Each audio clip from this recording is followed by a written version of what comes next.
سلام آقا، امشب موشکاف یه گزارش عجیب و غریب از مشتنی که چرز کنم از مشکوبی سیلعلی و کوسه ارائه میده.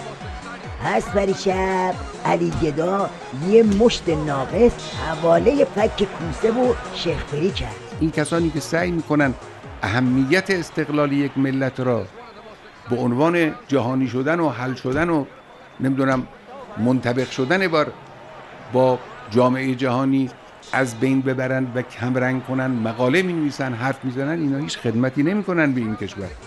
منظور سیدعلی از کسانی که همون دوتا تایر به سری هن که تو یمین و یسارش نشستن.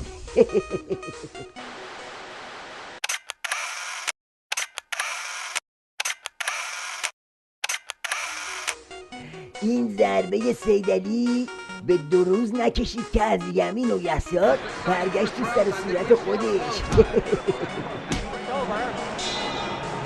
شیخ پری به فرموده حاج اکبرشون رفت پشت تیمون و سیدعلی زخم‌زده رو سکه یه پولش کرد. اگر با فشارها، با شیوه های پلیسی مسئله فرهنگی حل شده بود که امروز نباید بعد از گذشته اون سالها باز هم نگران فرهنگ جامعه من باشیم. راست میگه دیگه بابا، طرف خودش عمری تو کار بگیر و ببند و شورای امنیت نظام بوده.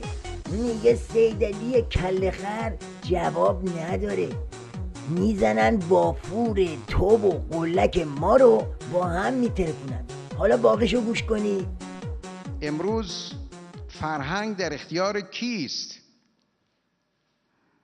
من خوشحالم که به ندای مقام معظم رهبری وزیر فرهنگ و ارشاد بلافاصله پاسخ دادن. کار بسیار درستی بود، اما چه مقدار از مسائل فرهنگی ما در اختیار آقای وزیر هست؟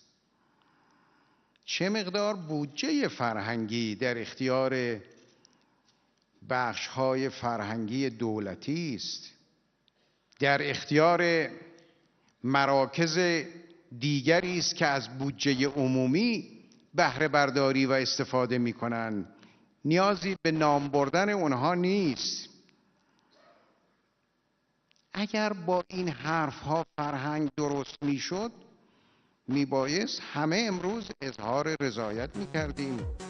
آقا زبون این طرف از روده عظما هم درازتر شده که درست زهرخوری هیچ گره‌ای از کار سیدعلی وا نکرده، اما زبون کوسه و شیخ پری رو بفهمی نفهمی وا کرده.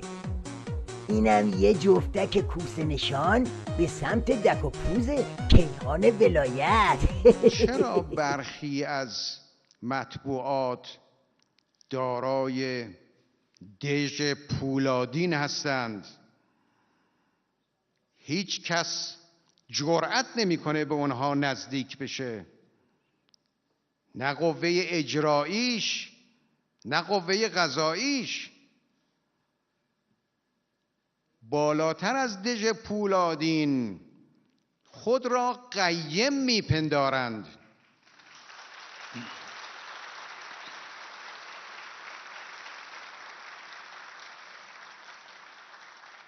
نه قیم تنها برای دولت، نه تنها قیم برای احزاب و جناح‌ها، که حتی قیم برای مردم. اینجاست که اکبر کوسه دست میکنه تو خورجین شاهانه و یه مصاحبه فوریتی میکشه بیرون تا مثل گوشکوب بکوبدش تو مغز سیدعلی. هم خوشحالم هم راضی. دولت حساسترین تابوها رو شکست. دولت حواسش باشه مردم دلسرد نشن. اگر ما توقع داریم که جامعه‌مون بهتر شود، خب باید ریسک هم بپذیریم. باید نظرات آزادانه، البته در چارچوب‌های قانونی و شرعی بیان بشه. باید نظرمان رو بگیم، اونایی که قبول دارن فکرشون رو بگن، نمیشه که فکر رو سرکوب کرد. داره به سیدعلی میگه اوی حواستو جمع کنا، یا خطر من یا انفجار، میخوای بخوا نمیخوای نخوا. خب سیدعلی حالا بگو ببینیم اینا تو این وضعیت با ولایت فقیه چی کار دارن میکنن؟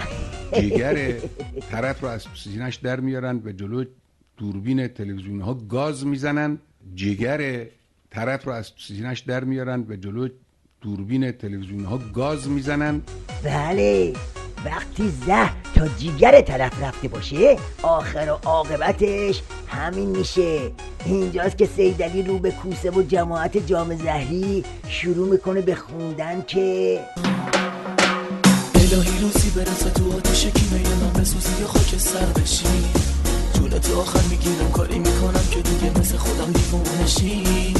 برو بذار تو واسه من بمیرم و بسوزم و تنها باشم تو حال خودم، بی خیال عشق چودم بس سر دلم بعد دیگه نمیخوام ببینمت.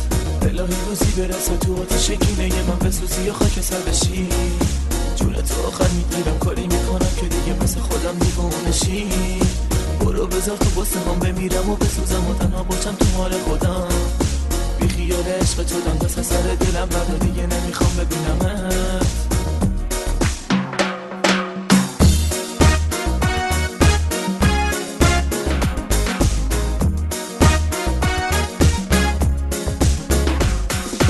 دلت میخواست وجود من واسط بشه مجسمه، تا هر جوری دلت میخواست خوردم کنی جلو همه.